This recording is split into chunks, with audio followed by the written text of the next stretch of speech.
porque hoy es miércoles de invitados y estamos muy contentos. Alguien que casi sin quererlo fue uno de los protagonistas de la campaña, de verdad, de Patricia Bullrich, que es el señor Roberto Baradel, y lo vamos a aplaudir. Hola, Roby, ¿cómo estás?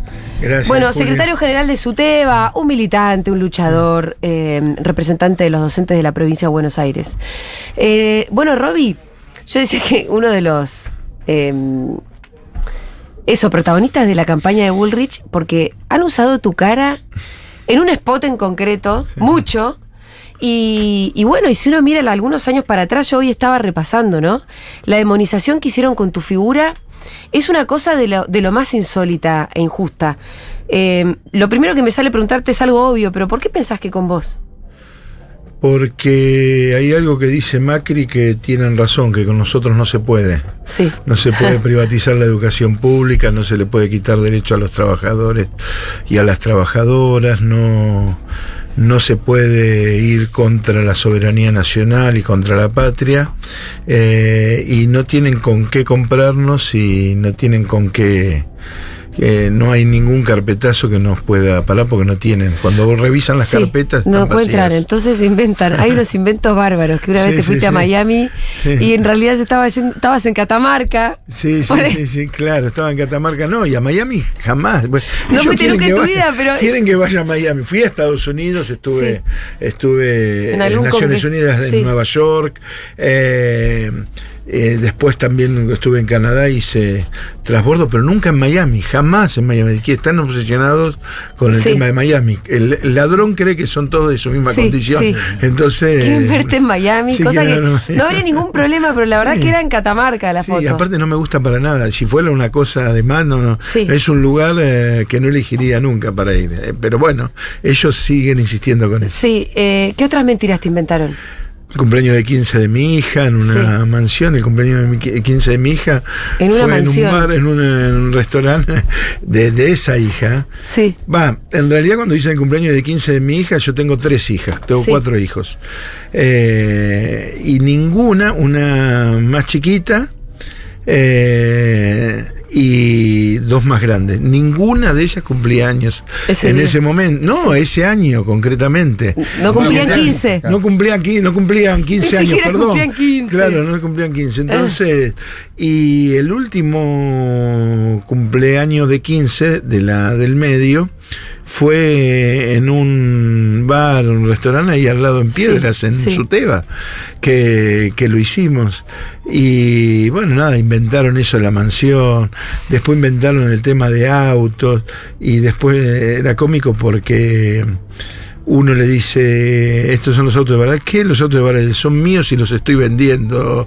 Pone otro. Porque se habían sacado la foto de una flota de... Claro, una casa que nada que ver y demás. Mira, me reconoció un ex ministro del macrismo, bueno, que aparte nos investigaron absolutamente todo, desde las cuentas del sindicato, las mías, la de mi familia, mi familia, esto no puede nada. Y decía, ¿por qué no muestran dónde vive Baradel? Y porque me dijo él, que les contestó, porque si mostramos dónde vive Baradel le hacemos propaganda. Claro, entonces, bueno, ese es el orgullo que tenemos, porque ¿por qué no? Y la razón por qué no nos pudieron parar. Y por eso ganamos las elecciones del sindicato también, yo creo, con el 80% de los votos el año pasado. Sí. Roby, ¿cómo estás viendo el día de hoy? Por ejemplo, acabamos de ver una conferencia de prensa donde Bullrich acaba de expresar su apoyo a Milei. Todavía no sabemos en calidad de qué. Me da la sensación de que Juntos por el Cambio se acaba de romper, y inclusive el PRO también.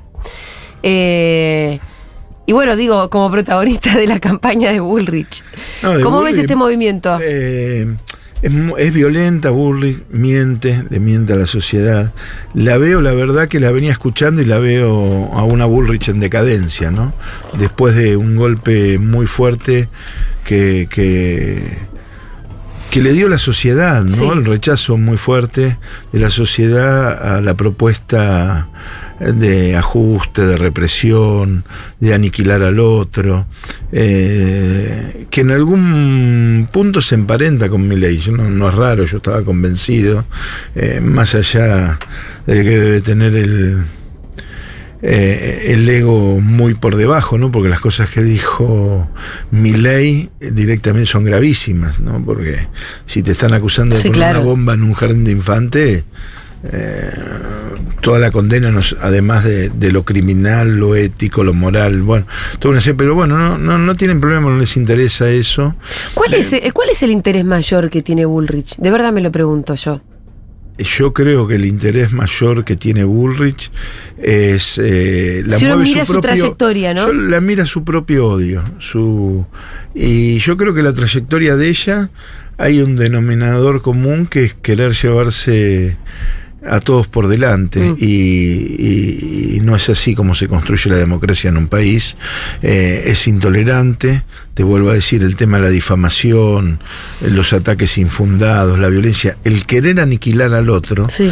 Bueno, eso es muy grave, porque yo siempre le digo a mis compañeros y mis compañeras, afortunadamente la Argentina construyó anticuerpos democráticos, y eso se los debemos a las madres y a las abuelas y a los organismos y a los sobrevivientes y aquellas organizaciones que siempre luchamos también por el tema de los derechos humanos. Por supuesto a Néstor y a Cristina, que pusieron en valor, en realidad llevaron adelante el tema de política de derechos humanos, donde la Argentina es un ejemplo. Si no existieran estos anticuerpos democráticos, hoy lamentablemente tendríamos un baño de sangre, porque más que un baño de sangre, recurriría, yo no tengo ninguna duda, al tema de los asesinatos, a las desapariciones. Y no lo exagero, pasó con Cristina Fernández de Kirchner, el intento de asesinato, ¿no? Y hoy venían unas alumnas de Fines que ganaron, estaban en un programa de parlamentarios y demás, llegaron a la instancia nacional, y les contaba la historia de Isaura Arancibia, que fue el primer asesinado docente, maestro de Tucumán, el primer asesinado por la dictadura militar en la madrugada del 24 de marzo del 76. ¿Qué hacía Isauro Arancibia? Acompañaba a Tilio Santillán, que lo habían asesinado ya que era cuando lo asesinaron a Isauro, que era dirigente de la FOTIA, de los trabajadores del azúcar, y sacaban a los chicos que explotaban de la zafra y los llevaban a las escuelas, entre otras cosas, por una de las cosas que asesinan a Isaura Arancibia, claro, y también a Tilio Santillán. Claro. Bueno, estos personajes harían exactamente lo mismo. Vos fijate que a veces se enojan cuando dicen fueron a la ESMA y dicen no tergiversan la historia por las políticas económicas. No, hay una razón económica, que es sostener los privilegios de sectores con mucha concentración de la riqueza.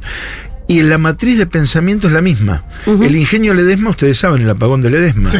Blaquier finalmente no fue condenado, pero sí fue juzgado. Sí. Porque fue parte de la desaparición de habitantes en Ledesma. Pusieron las camionetas a disposición y demás. Bueno, ahora cuando vino la pandemia, los trabajadores del ingenio le pidieron a los CEOs, a los gerentes, que había muchos contagios, a ver si podían restringir la actividad o pararla. ¿Y qué le dijeron? Que se contagien los que se tengan que contagiar y que se mueran los que se tengan que morir, sí, porque no iban a parar la actividad del ingenio Ledesma. ¿Qué le dijo Macri a Alberto Fernández con la pandemia? Que se contagien los que se tengan que contagiar, sí, y que se mueran los que se tengan que morir, pero no se puede parar la actividad económica. Eso y el negacionismo, negar a los 30.000, el curro de los derechos humanos, van en línea a la misma matriz de pensamiento que la dictadura cívico-militar. Afortunadamente con anticuerpos democráticos que no pueden hacer las atrocidades que hizo la dictadura cívico-militar. Bueno, de cualquier manera estamos en un mes clave donde hay que seguir activando esos anticuerpos, sí, ¿no? Sí, claro. Sin ninguna duda. Es lo que se juega en la Argentina. Yo les decía, lo más importante de las elecciones del 22 de octubre, que se rechazó el negacionismo. Y tenemos que trabajar en eso, porque son las bases de, además de otras cosas centrales, el tema de educación, trabajo, el tema de salud, los derechos, el avance que ha tenido el feminismo. Yo digo más que el feminismo, la sociedad argentina impulsado por las mujeres. Ese avance no se puede retroceder el 19 de noviembre. No se puede. Roby, me interesa que hagamos un poquito un recorrido para ver cómo llegaste hasta acá. ¿Vos militaste desde cuándo? Desde muy chico, en la escuela secundaria. Sí. El primer acto que concurrí en el año 81, que se hizo de Juventudes Políticas por la Paz, se hizo ahí en 81, Ferro. fines de la dictadura. Pero se había hecho un acto por la paz que se dio y demás. Ahí estuvimos en Ferro. ¿Vos qué edad Después tenías? el tema, y muy chico, 14, 15 años. Y a partir de ahí, bueno, trabajamos ¿El centro de estudiantes? el centro de estudiantes, en el Luis Piedrabuena, también ayudando al tema de la coordinación. Nos cruzó Malvinas en el medio. Malvinas había una efervescencia con respecto a Malvinas. Todos nos sentimos, chicos, jóvenes, convocados al tema de la defensa de Malvinas, porque además la escuela es la que enseña la soberanía permanentemente, ¿no? Y había un compañero nuestro, un amigo muy querido, que era Alfredo Leonardo Genovesi, que el papá era un dirigente histórico de lo que era el Partido Socialista Unificado. Nos dijo que nunca íbamos a ganar esa guerra, porque en realidad la dictadura lo estaba haciendo para tapar los crímenes. Sí. Tenía 16 años. ¿Cuándo Vos te fijate, dijeron eso? Me dijo eso. Nunca lo iba a hacer porque era para tapar los crímenes y que la dictadura era parte del engranaje del imperio internacional. Es una Dicho y lectura que hecho. tardó mucho en hacerse, ¿no? Pero bueno, en ese momento, mira, un pibe de Sí. 16 años, un amigo que, bueno, lamentablemente después militamos juntos, estuvimos en la biblioteca del padre, que era una biblioteca socialista, asumimos la identidad peronista y ahí el padre ya no le gustó mucho, entonces fuimos a una sociedad de fomento, abrimos, bueno, y empezamos a trabajar socialmente y políticamente en lo que era la agrupación Felipe Vallese ¿Y en qué después consistía esa lo militancia? asesinaron en el 87 en la campaña de Cafiero, en el 87. No sé, ¿te acordás? ¿Quién lo asesinó?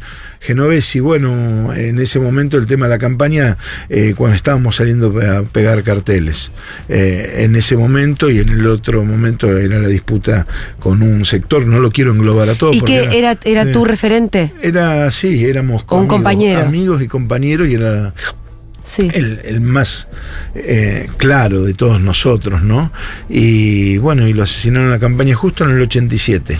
¿Te pasa con esos amigos, esos cuadros que se van, que los extrañas todo el tiempo y pensás Sí. en qué estaría haciendo Bueno, ahora? yo estoy por él, y las inquietudes que me despertó es por él, junto a otros compañeros y demás, y pensaría que siempre pienso, o en determinados momentos claves, qué haría él o qué estaría... Sí. Que estaría pensando. Pero bueno, la verdad que hubiera sido un gran dirigente, fue un gran dirigente con la poca edad que tenía, y hubiera sido un inmenso dirigente en estos tiempos. Bueno, y entonces estamos en un joven Baradel, ¿en qué consistía esa militancia juvenil? Era militancia política y Sí. social, y trabajábamos en el tema del barrio, dábamos clases de apoyo. ¿Viste? Mira, hay una cosa siempre que aparece. en esta Acá iba a aparecer seguro. Por eso te lo quería preguntar, porque es hermoso. En esta serie que estamos haciendo de biografías militantes, ahí todo el tiempo se repite que hay un momento de la militancia que es ir al barrio a hacer apoyo escolar. Sí, apoyo escolar, y es así, y a ver si Se a los arranca siempre por ahí. y de conseguir algunas cosas de chicos que tenían diferentes dificultades, ayudarlos a aprender, pero además de acompañar a los padres, a ellos en particular, pero a los padres también con alguna necesidad. ¿Cómo se Después vive la el apertura apoyo de una escolar copa de desde el barrio? leche. Y es fundamental la tarea. Porque siempre va acompañado de otra cosa. Claro, va acompañado de otra Es, comúnmente es una actividad que cuesta hacer en la casa porque los padres no tienen la educación suficiente Sí. para enseñar a los pibes, y entonces termina siendo un lugar de contención en donde el pibe...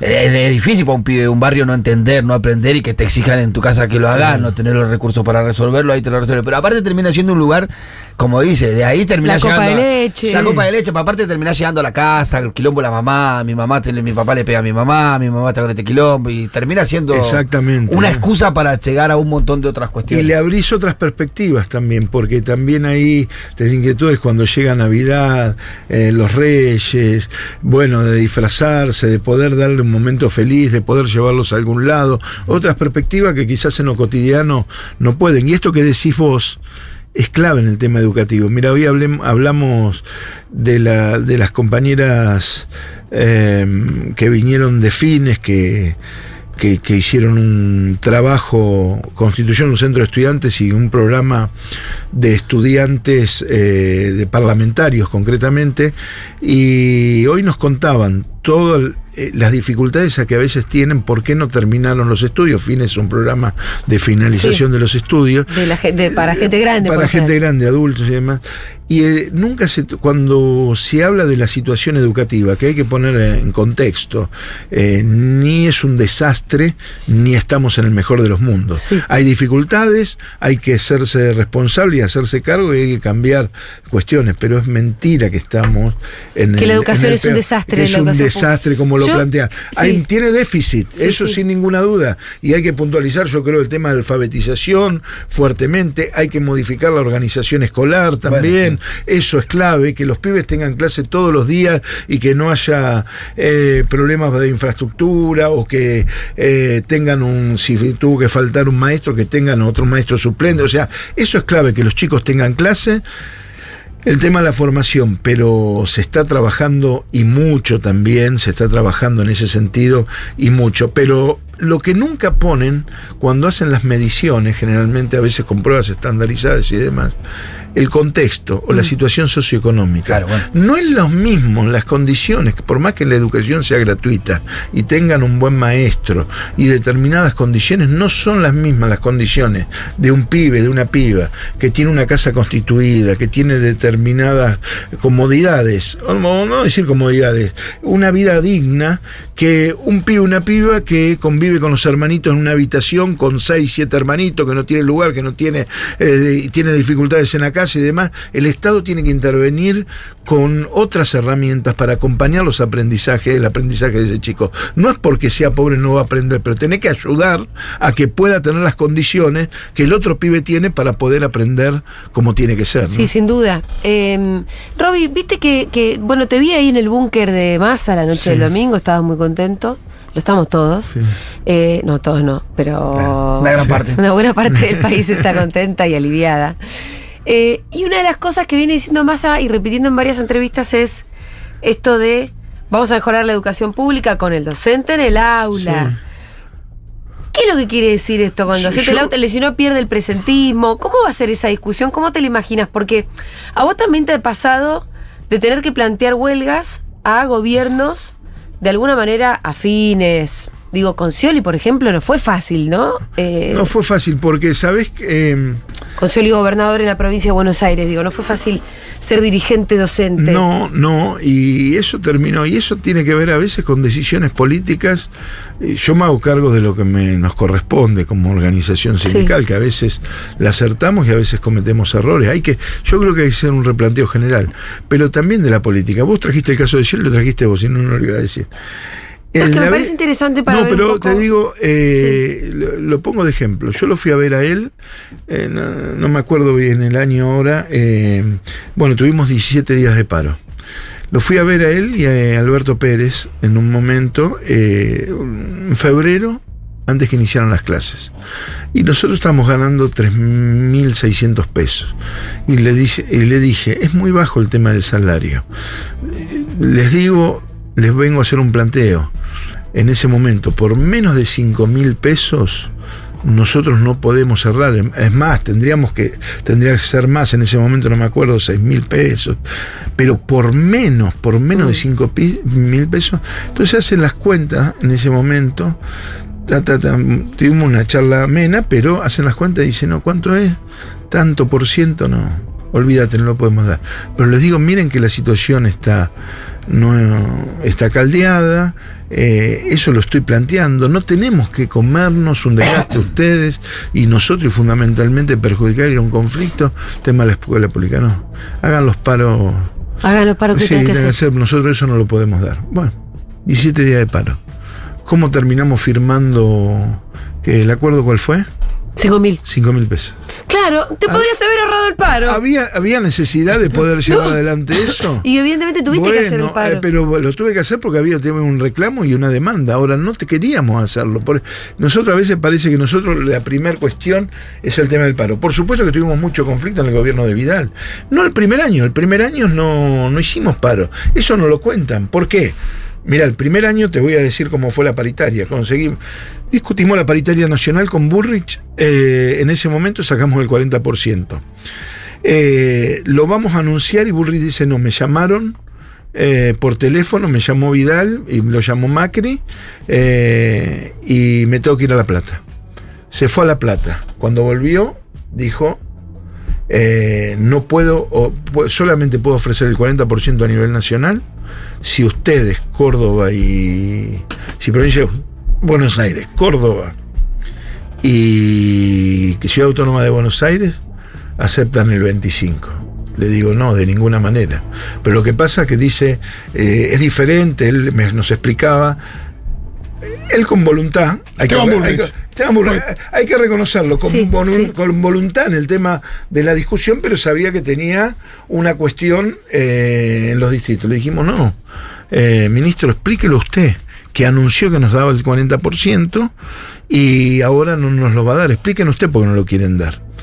Y así estuvimos discutiendo. Bueno, llegamos a un acuerdo de casi el 37% en provincia de Buenos Aires y dijimos, no vamos a pagar finalmente, porque, y acuérdense, si toman las crónicas de esa semana, estuvimos como 3-4 días que ese 40% después lo escondían, no lo daban y terminamos cerrando con el tema del 40%, porque el 37% pudimos cerrar en provincia de Buenos Aires. Y yo les dije que no. Ahora, hubo una discusión y nosotros acordamos, listo, y no hubo medida de fuerza. Ahora, Vidal nos recibió el primer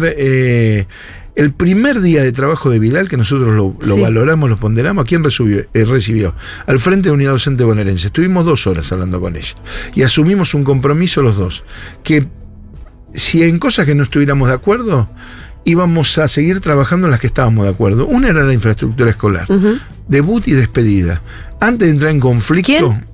Vidal, María Eugenia Vidal. La primera acción como gobernadora convocó a los docentes al Frente de Unidad. Y le dijimos, uno de los déficits que tiene la provincia es el tema de la infraestructura.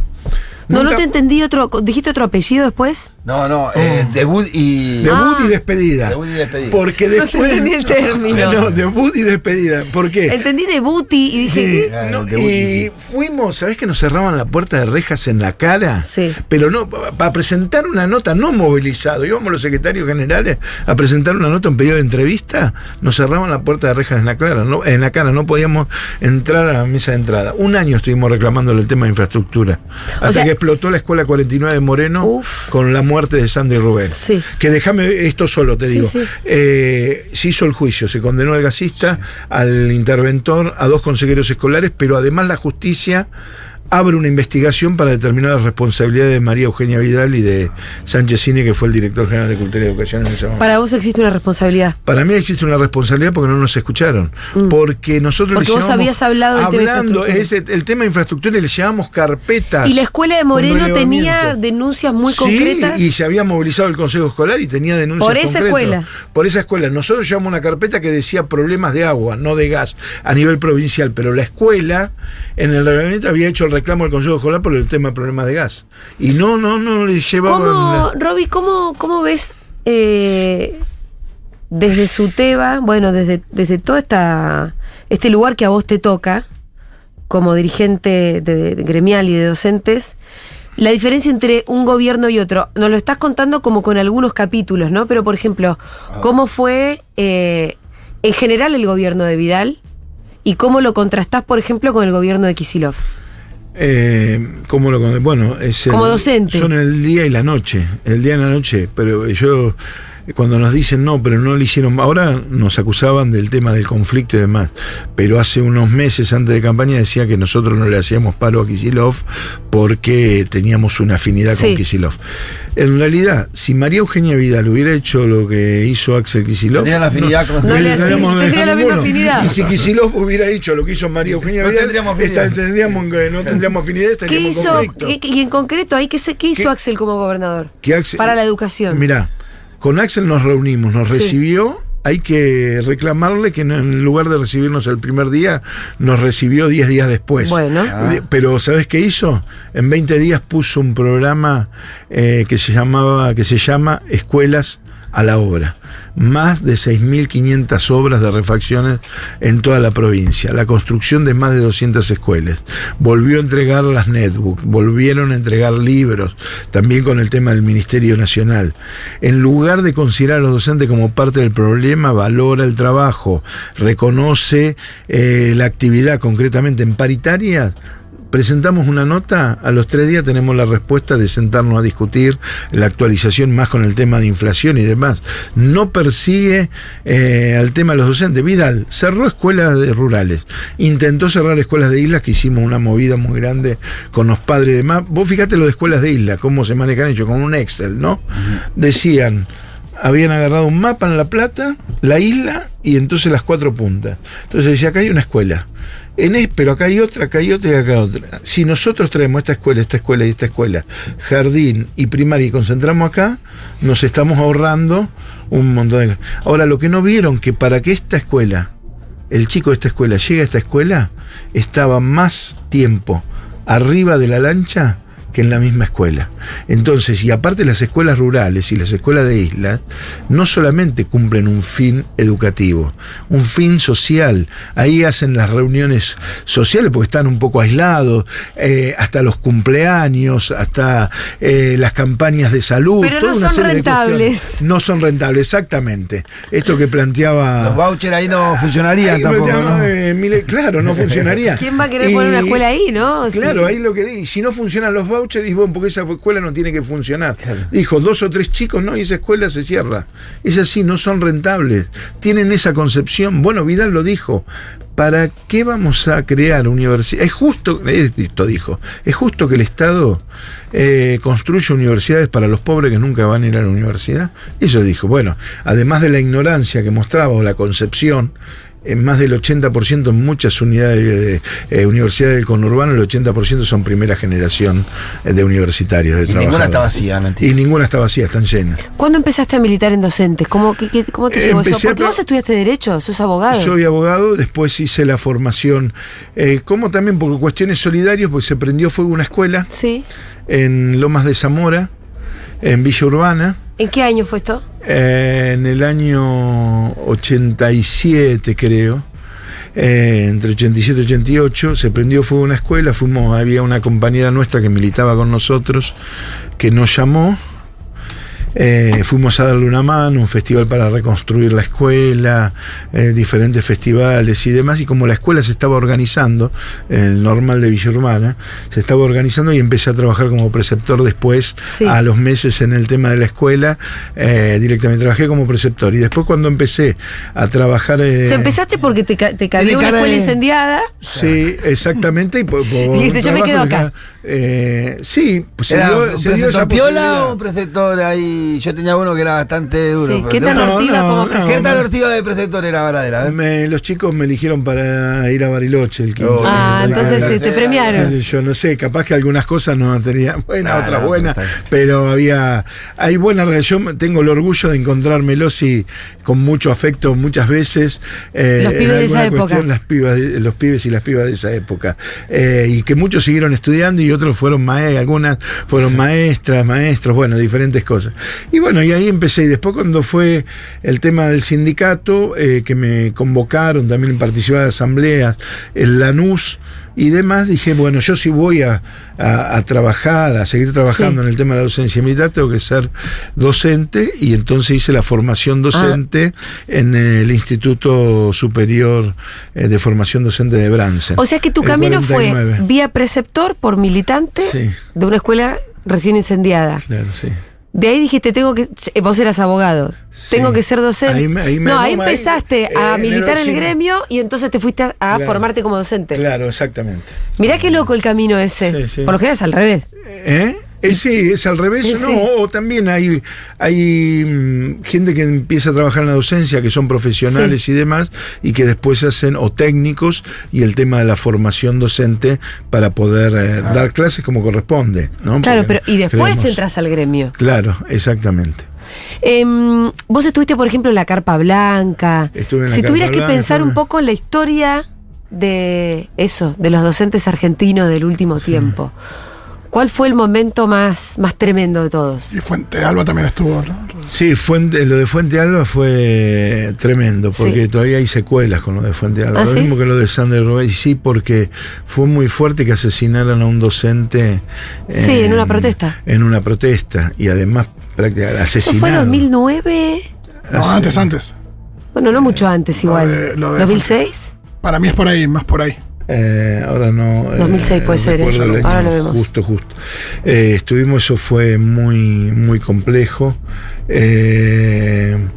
2007. Ahí puede ser, sí, 2007, abril de 2007. Sí, abril 2007. Fue terrible lo de Carlos. Bueno, Sandra todavía, afortunadamente los compañeros de Aten, de Neuquén, Marcelo Guagliardo, Fanny, Pablo Grisón y Sandra Rodríguez, que fue la compañera de Fuente Alba, llevaron una lucha impresionante. Y se condenó al autor material, pero lucharon por justicia completa y se condenó a la mayoría de los responsables políticos. El que le faltó fue Sovich, que es el que ordenó. Y en ese momento se acuerdan que estaba lo de Gualeguaychú, los cortes. Claro. Y dijo, Neuquén no va a ser Gualeguaychú y voy a hacer todo lo que tenga que hacer. Claro. Hacer todo lo que tenía que hacer era Mataron. ¿Tiene algo que ver con la Sovich, la dirigente de ahora, no? ¿Con cuál? No. La que es del PRO. Son medio de la misma familia. Bueno, no sé, puede ser porque están No sé a quién te emparentados. referís. La que está mezclada en las denuncias contra Cristina. Ah, mira, no la Sovich, tengo como sí, pero ellos apoyaron ser, sí. y estuvieron articulando con el tema del no, y después cuestiones épicas, la marcha, bueno, vos mira la marcha blanca. Sí. Con la carpa blanca también. La carpa blanca en el Estamos hablando de los 88. años 90. Primero la carpa, la marcha blanca también, Sí. nosotros, como estábamos en el tema de la unidad básica y demás, yo hice una nota en ese momento, todavía no había entrado en la escuela, después entró en el tema del 87, 88, después del tema de la marcha blanca, voy ahora reconstruyendo algunas cosas, y una nota en un diario que llamaba El Compañero, apoyando a la huelga docente en ese momento, porque mi viejo, que era metalúrgico, él siempre me decía, mira, Roby, los maestros siempre nos miraron por arriba a los trabajadores. Y cuando yo vi la marcha blanca y todo lo que significó, volví a casa y le dije, viejo, yo conocí a otros maestros que se asumen como trabajadores, como trabajadoras, Wow, mirá. y que pelean, sí.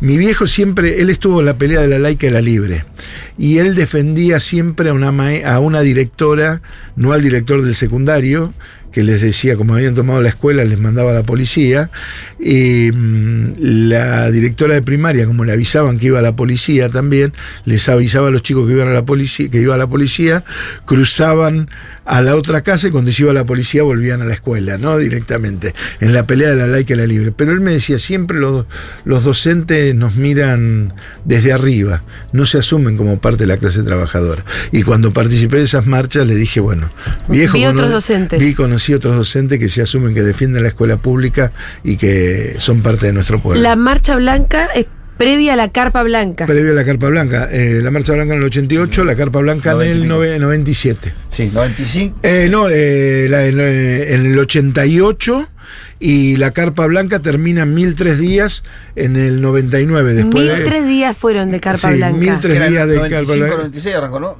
No. En el 97. 97. 1003 días de carpa blanca. Escúchame, ¿y de qué se trató ese conflicto? Ese conflicto era que las provincias hacían paro. Viste, en ese momento era antes de la explosión del tema del 2001 y demás, ¿no? Decían que había provincias inviables, entonces había provincias sin pagarle a los docentes, con muchos días de paro, y a nadie le importaba.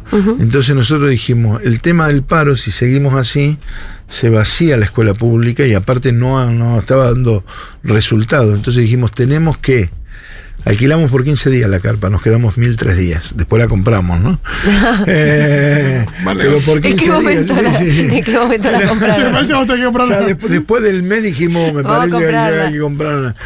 Y dijimos, tenemos que visibilizar la situación educativa nacional.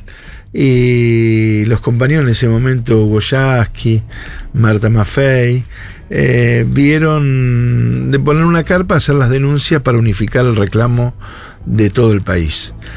Y bueno, y eso fue llevando una cosa a la otra, porque concitó muchísima solidaridad. Sí, no hubo quien no pasara por ahí. Por el tema Yo de fui la a ver, me carpa. acuerdo, al Foco Spinetta. Sí, Claro. Claro, Sí. además Con un guardapolvo apoyo- tocando, sí. apoyos sociales, culturales, artistas, bueno, locales muchísimos, internacionales, trabajadores de la cultura en general, bueno, muchísima solidaridad.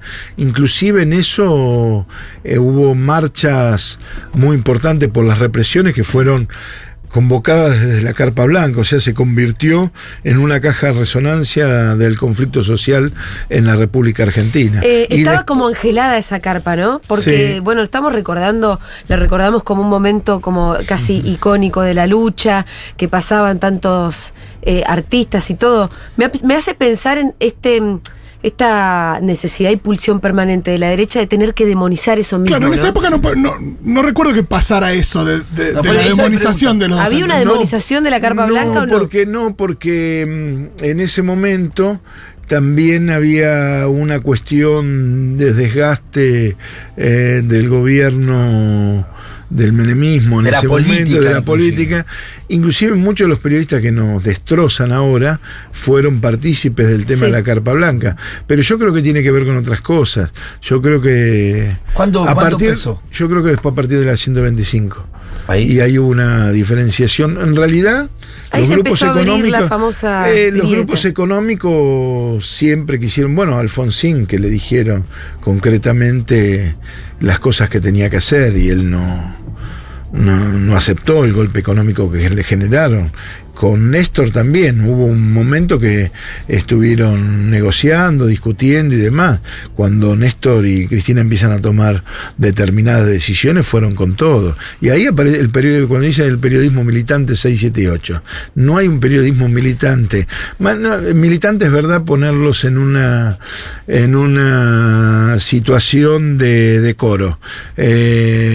Porque lo que hacen permanentemente es vociferar en contra de aquello que le pueden afectar a los intereses económicos de aquellos que les pagan concretamente. ¿No? Eso de periodismo independiente, vos lo ves, las cosas que dicen, las barbaridades, y cómo fueron cambiando de opinión durante el tiempo. Uno puede cambiar, pero lo que pasa es que tiene que tener decoro en el tema de la información y en el debate, y en la interpelación también.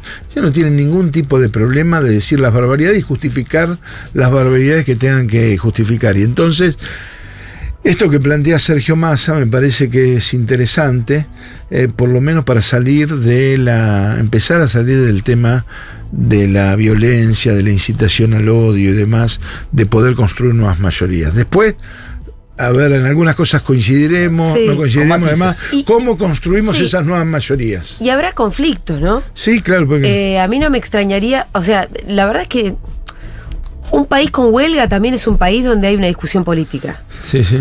Y la huelga también es una herramienta de redistribución del ingreso. Claro, sí, sí. Obviamente que a vos te va a tocar estar de un lado y por ahí un dirigente estar del otro. Pero hay una gran diferencia entre que después de la huelga vos vas y terminás negociando a que te hagan blanco de el odio y te pongan en un spot y planteen que vos sos el demonio mismo, claro, ¿no? Pero ese es el intento solo porque sos un dirigente exterminar dirigente gremial que defiende los derechos de los trabajadores y las trabajadoras. Si no, para ellos estaría en otra situación. Mirá, ustedes acuérdense lo que era Vidal y lo que hablaban de Vidal en los medios. Sí.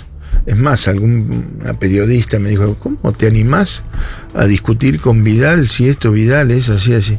No, yo le digo, yo defiendo los derechos de los trabajadores, no que te hagan a discutir con Vidal. Bueno, Vidal nos pasaba todos por arriba, era el futuro, era la esperanza blanca. Sí. Bueno, ¿cómo se fue Vidal? Con el voto de la gente. Con el voto de la gente y con una paliza, te diría. Casi de 20 horas. ¿Cómo ahora se fue? Me pusieron el spot y todo eso, todas esas cuestiones. ¿Cómo se va Bullrich? Con el voto de la gente. Ahora queriéndose colgar un poco de Milei, a ver si puede recibir algo. Absolutamente decadente hoy lo de la conferencia. Muy decadente. De prensa, acá me mandan un tuit de... Esto es así, minuto a minuto. Igual yo estoy prestando un poco de atención y no están pasando cosas demasiado nuevas, pero Amalia Granata acaba de tuitear. Sí, sí. Atención. La estuve escuchando hoy a la mañana. La patria está en peligro con Panqueque como ustedes. Qué triste todo. Macri te cerró un ministerio y te vendiste. Al final, hoy tu nuevo jefe, Milei, tenía razón. Fueron y serán juntos por el cargo. Bueno, esto me parece como bastante sintomático de lo que puede llegar a estar sintiendo parte de Mucha todo gente, ese universo, claro, ¿no? Pero mira, yo siempre dije, y le dije siempre a los compañeros, La hay que hablar coherencia es un con valor también. claro, el radicalismo. Explícame por qué hacía seguidismo, habría que preguntar, al tema del PRO.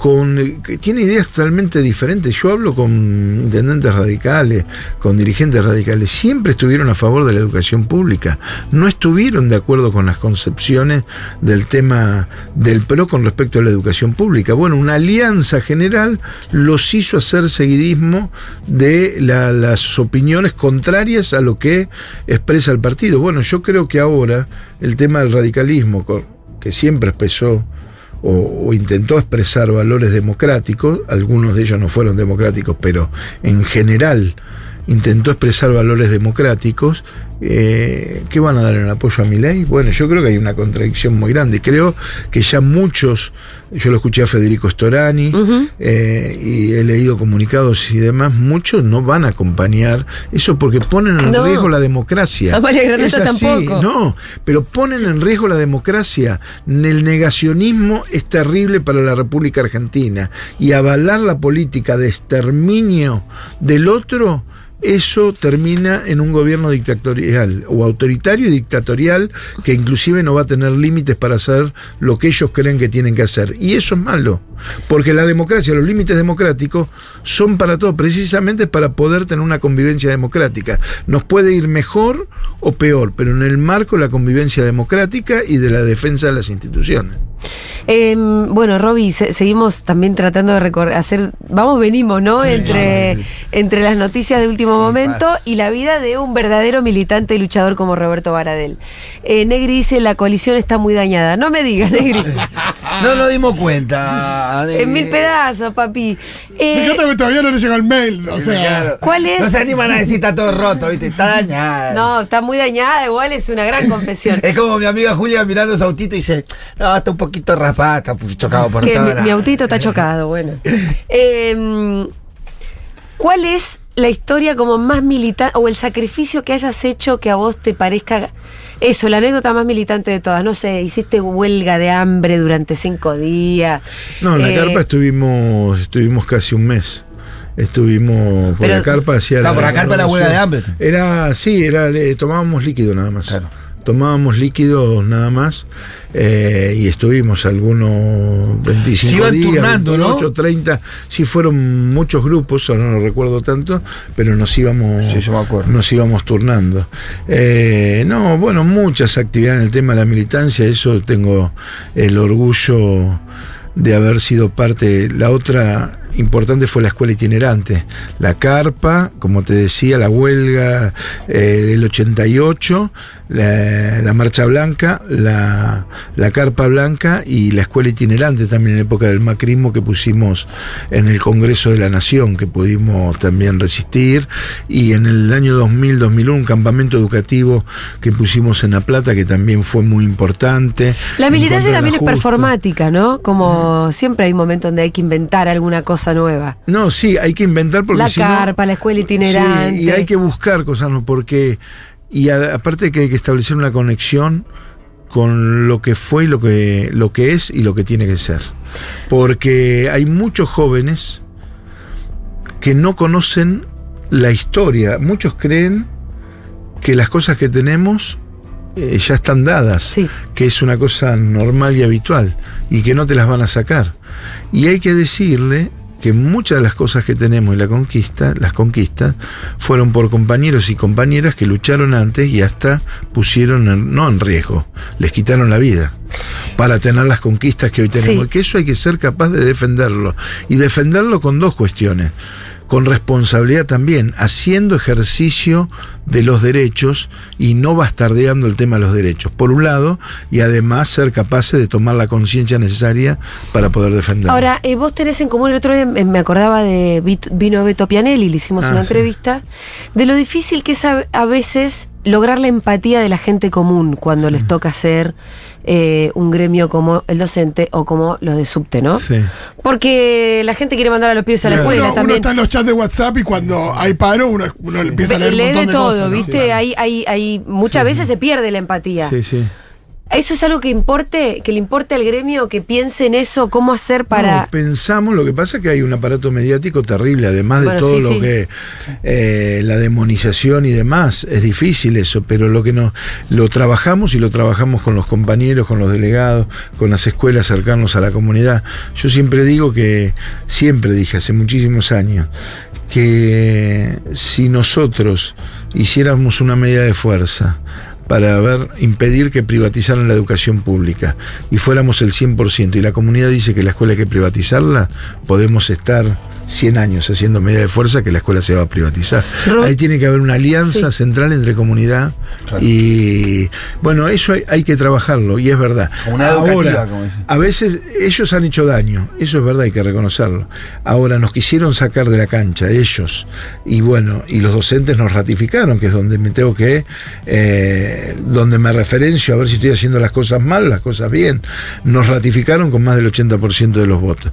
Entonces yo lo que digo, que prefiero infinitamente el desprecio de la clase dominante ante que de toda la clase dominante, ante que la reprobación de uno solo de mis compañeros. Es verdad que en ese odio que incitan, y que me ha pasado con gente, dice, pero yo la verdad que no creía que eras así. Y ¿Qué eras así como? No tenés colmillos, Claro, no tenés claro, tres no ojos. era Eras tan así malo, como, que no eras tan malo. que no te ibas a ¿entendés? Miami a vacacionar con la plata de... No sabía, bueno. Estoy hace y 20 mucho que te minutos con vos conocen. y no me pegaste Claro, todavía. exactamente eso. Y bueno, y eso va cambiando, pero hacen daño también en un sector de la sociedad. Pero yo creo que esas cosas se resuelven colectivamente. Sí, van descomponiendo la Sí, comunidad sí. que está. Te hago una pregunta, ¿puedo, no? Sí. ¿A qué figura política con la que te hayas encontrado te impactó más? ¿Hubo alguna que te haya impactado fuertemente? Y varias. Bueno, Cristina, Lula, Néstor. La que más me impactó desde que lo conocí fue Néstor. Néstor, Por. una admiración, una gratitud impresionante. Cristina también, una estadista. Bueno, vos también y lo sos, demás. Roby, te quiero leer muchos mensajes. Sí. Dice Natalia, gracias Roby por tu lucha y tu aguante. Cuando estaba en el profesorado fuimos a la Carpa Blanca, me impactó muchísimo y a pesar de que estudiar en un lugar que mucha postura no tomaba, ese hecho marcó mi postura para siempre. Es fuerte, ¿no? Pensar que hay alguien que pasó, que los vio, y entró. Roby elegido directamente por los trabajadores de la educación en elecciones libres, un ejemplo de sindicalismo democrático en el SUTEBA, orgullosa de nuestros dirigentes, saludos de Gaby de SUTEBA Varadero. Hay muchos docentes escuchando, ¿eh? Saludos a Roby Baradel desde Neuquén, díganle que la ninja lo saluda. Carlos Fuente Alba presente, lo llevé una vez en mi auto, íbamos a una de las audiencias del juicio por justicia para Carlos. Mirá. ¿Siempre manejás así? Me decía, perdón Roby, no sabemos cómo habrá manejado Silvina.